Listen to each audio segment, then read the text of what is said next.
Ito pala ang kwento ng buhay ni Kai Sotto, isa sa pinakamahusay ngayon na basketball player sa Pilipinas. Halika mga kakwento, samahan ninyo ako at alamin natin ang naging kwento ng buhay niya. Si Kai Sotto ay isang 7'3" na Pilipinong profesional na center sa basketball na naging simbolo ng pangarap ng Pilipinas na magkaroon ng homegrown talent sa NBA. Ipinanganak siya noong May 11, 2002, sa Las Piñas, Pilipinas. Tinahak ni Sotto ang kakaibang karera sa iba't ibang bansa tulad ng Asia, Amerika, at Australia. Kilala siya bilang Kaiju dahil sa kanyang napakalaking tangkad, liksi, kakayahang tumira sa labas, at mataas na basketball IQ. Maagang buhay at pinagmulan ng galing sa basketball 2002 hanggang 2015. Literal na isinilang si Kai Sotto sa isang pamilyang may dugong basketball. Ang kanyang ama na si Ervin Sotto ay dating 6'7" na manlalaro sa PBA sa loob ng 11 taon. Ang kanyang ina na si Pamela Perlado ay dating student athlete rin. Nagsimulang humawak ng bola si Kai sa edad na 4. Hinangaan niya noon ang galaw at footwork nina Tim Duncan, Junmar Fajardo, at Kristaps Porzingis. Noong 2015, sa edad na 13 at may taas ng 6'7", namayagpag siya sa junior NBA program. Noong sumunod na taon, naging Most Valuable Player, MVP, siya ng kampo. Pagsikat sa high school at matinding hype 2016 hanggang 2019. Noong 2016, pumasok si Kai sa Ateneo de Manila High School at sumali sa Ateneo Blue Eagles sa UAAP Juniors Division. Sa edad na 14 at taas na, 6'9", agad siyang naging Rookie of the Year. Noong 2018, pinangunahan niya ang Ateneo sa pagkapanalo ng UAAP Juniors Championship at nakuha ang Finals MVP. Sa season ng 2018-2019, nagtala siya ng 25.1 points, 13.9 rebounds, 2.6 blocks kada laro. Dahil dito, nanalo siya bilang UAAP Juniors MVP. Ang pangarap sa Amerika at ang G-League journey, 2019 hanggang 2021.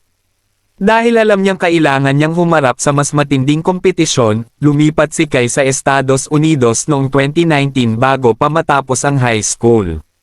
Nag-training siya sa The Skill Factory, TSF, sa Atlanta, Georgia. Noong 2020, naging kauna-unahang international prospect na direktang pumirma sa NBA G-League Ignite team. Nakasama sana niya ang mga future NBA stars tulad ni Jalen Green.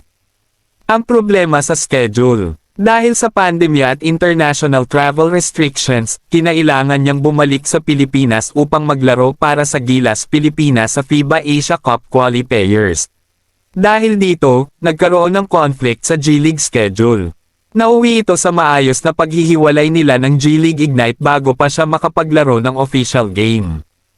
Pagiging professional sa Australia NBL, 2021 hanggang 2023. Hindi nagpatalo si Kai matapos ang G-League setback. Pumirma siya sa Adelaide 36 Years ng Australia NBL. Sa loob ng 2 season, naging mahalagang rotation player siya. Natutunan niya ang pisikal na estilo ng professional basketball. Nag-average siya ng 7.6 puntos, 4.5 rebounds. Fan favorite, dahil sa lakas ng suporta ng mga Pilipino. Nanalo siya ng back-to-back NBL Fans' Choice MVP noong 2022 at 2023. 2022, NBA Draft. Nagdeklara siya para sa NBA Draft. Nag-workout siya para sa ilang NBA teams tulad ng New York Knicks, Orlando Magic, ngunit hindi siya napili noong draft night. Pangangibabaw sa Japan B-League 2023, kasalukuyan. Pagkatapos ng Australia, lumipat si Kai sa Japan B-League at naging isa sa pinakamahusay na Asian imports.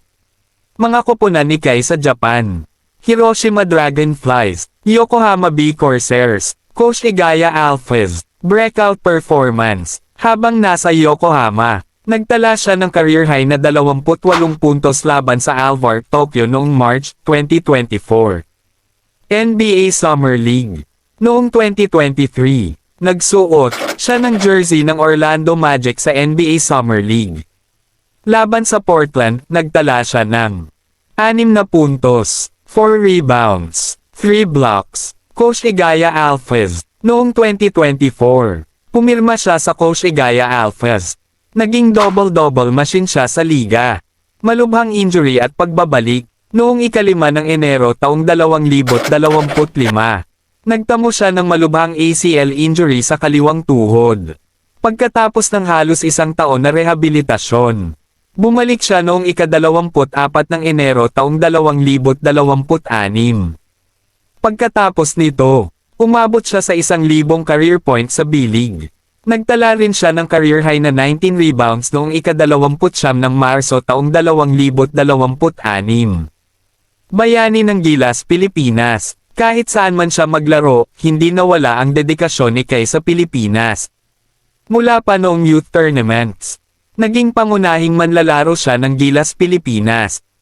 Nagustuhan nyo ba ang ating video mga kakwento? Wag mo naman kalimutang i-like ang video natin at i-follow mo na rin ako para updated ka sa mga bagong video natin at i-comment mo na rin dyan sa baba kung saan lugar ka para alam ko kung saan nakarating ang ating video. Salamat!